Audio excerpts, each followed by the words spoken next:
So let's continue with the plague story, which brings us really into the realm of climate, humans, and health, human ecology. So this is a quote from the book. Half a century later, so we were just talking about this plague in the heyday of the Roman Empire, which directly affected the end of the heyday because of the impacts on military strength, and then outsiders beginning to exploit the weaknesses. Half a century later, the plague of the Cyprian occurred between 250 and 270 CE. Bishop Cyprian of Carthage provided an eyewitness account which earned him the naming rights. He thundered from the pulpit, "How suitable, how necessary is this plague and pestilence!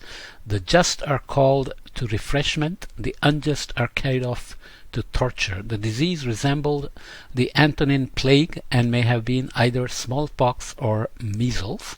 At its height, the epidemic caused several thousand deaths daily in Rome. Several thousand deaths. So you have to keep in context the smaller populations at the time and the fraction of the total population this would have represented. Bishop Cyprian's biographer later wrote, "A hateful disease invaded every house in succession of the trembling populace, carrying off day by day with abrupt attack numberless people. All were shuddering, fleeing, shunning the contagion, impiously exposing their own friends, as if with the exclusion of the person who was sure to die of the plague, one could exclude the death itself also." So people's selfish or callous behavior might come out, and many such examples are occurring during COVID as well. And there are many articles being written about the impact, and the poor suffering more, racial disparities in the disease outcomes, vaccinations, what will happen with the economic disaster that's taking place because of the COVID lockdowns, and so on and so forth. So lots of parallels there as well. Moving forward, looking here, map of main invasion routes of major barbarian tribes during the 3rd to 6th centuries. The approximate borders of the Western and Eastern empires are shown with long dashed lines. The Western Empire collapsed around 500 CE. This is from this book, Distribution Map of Europe.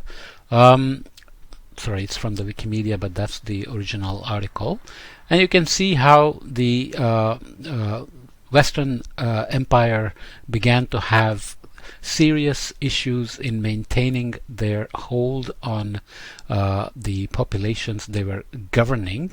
And there are many invasions here, many routes through which conflicts arose, from Carthage to Rome to the Alemanni here, Saxons, Franks, Vandals, Lombards, Goths, Huns, barbarians, Eastern European Empire, and so on and so forth. So you can imagine that this is a really good analog for what is happening in the Middle East now, in terms of the drought that started in Syria and North Africa, the so-called Arab Spring that exploded and then disappeared, but the Syrian war became almost a permanent feature now for almost more than 10 years, with all the global players involved at several levels: Russia, US, Europe, and so on. And always climate is a ultimate cause, not the proximal cause. So proximal cause obviously grows based on the differences, religious, ethnic, tribal differences, resource limitations, and then it gets confounded by persistent droughts and loss of wheat production in Syria, and so on and so forth, right? So this history really is a mirror for the future. Looking at a description of the profile of bubonic plague, then moving forward, within days the victim experiences swelling of lymph nodes in the armpits and groin, blackened by internal hemorrhages. The word bubos comes from Greek bubon, a swollen gland in the groin. The bacterial invasion also causes bleeding in internal organs and blood clots that lead to gangrene of the feet and hands. Liver damage acidifies the blood, causing spasm of the throat muscles and a strangled guttural sound. Victims became delirious, recorded contemporary historians Procopius, and suffered from insomnia and were victims of distorted imagination, for they suspected men were coming to destroy them, and they would rush off in flight, crying at the top of their voices. In some cases death came immediately, in others after many days, but all succumbed. So here again there is the bubonic plague that stuck. The first plague, Justinian plague, starting around 541 CE.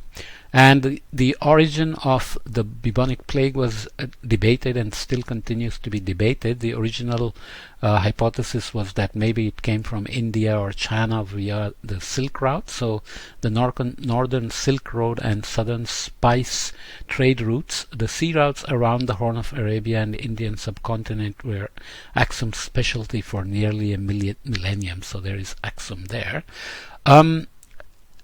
But the DNA evidence from the bacteria that caused the plague seems to indicate that actually it came from here in Northeast Africa and not from India or China. But over a couple of centuries it went back to India and China. So it exploded from there into the Mediterranean and killed maybe 100 million people over a couple of centuries of repeated plague epidemics, and then it went back to India and China over that period, and so on. So you can imagine there the role of climate.